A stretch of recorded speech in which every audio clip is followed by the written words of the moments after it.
Spoiler-free review of Spider-Man Brand New Day. We're going to keep it short and sweet. Spider-Man Brand New Day feels like a comic book come to life. Every single moment on screen, every single action scene feels ripped straight out of the Insomniac games without a doubt. But every single moment that you're just watching, it's like, I feel like I just flipped the page. I feel like I'm watching an omnibus of Spider-Man being put onto the screen. And I loved every single second of it. I really enjoyed Tom's portrayal and version of Peter here. He absolutely kills it as Peter. He absolutely kills it as Spider-Man. It's very much a Peter Parker story just as much as it is Spider-Man, while still being a Peter Parker no more that we assumed it was going to be. We thought it was going to be from the trailers. Like I briefly mentioned with the Insomniac-esque action, it's incredible. I've never seen Spider-Man move this fluidly. It was like I was watching the highs of TASM throughout an entire movie, of TASM 2, through an entire movie. And I absolutely loved it. I was getting the highs of every single live action in here, and it was extremely well done, in my opinion. It felt like I had seen the movie before, but in a positive way. It felt nostalgic. And I just found myself like this, watching the screen. This is what I felt like watching the movie. To get some quick negatives out of the way, it was a bit predictable. Like, you could tell where it was going, but it was done so well and executed in a way that it didn't make it feel unearned. I will say the music was probably the weakest part of it. I didn't really feel any of the original music like swelling up inside of me, if that makes any sense, similar to like something we got in Spider-Man 2 with Tobey Maguire. Everything else being on point, was able to notice it. All the actors and actresses do their role really, really well. Zendaya and Tom have two incredible scenes, and you could tell that there's a lot of intensity to it because of not only their own characters, obviously, but for their actual relationship. You could tell that it brought in stakes into the actual movie and into their performance, especially with what goes down.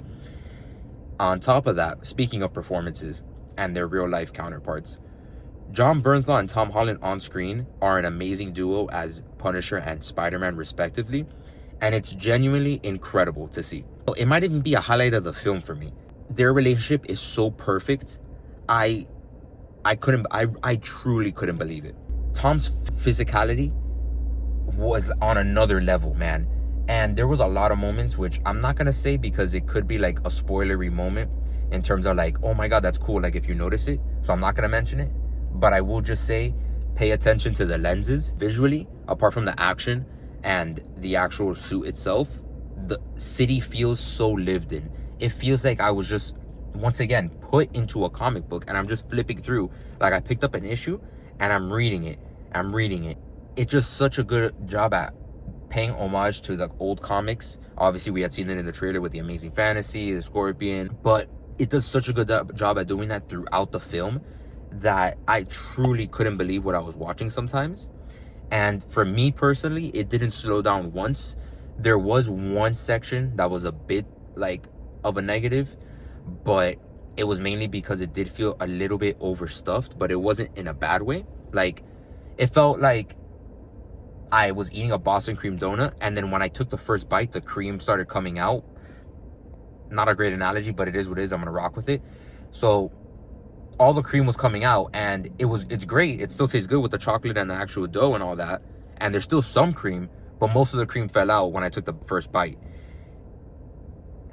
Am I gonna keep that in? I'm gonna keep it in. I don't care. Damn, that sounds even crazier. This is the best Spider-Man movie, for sure, without a doubt.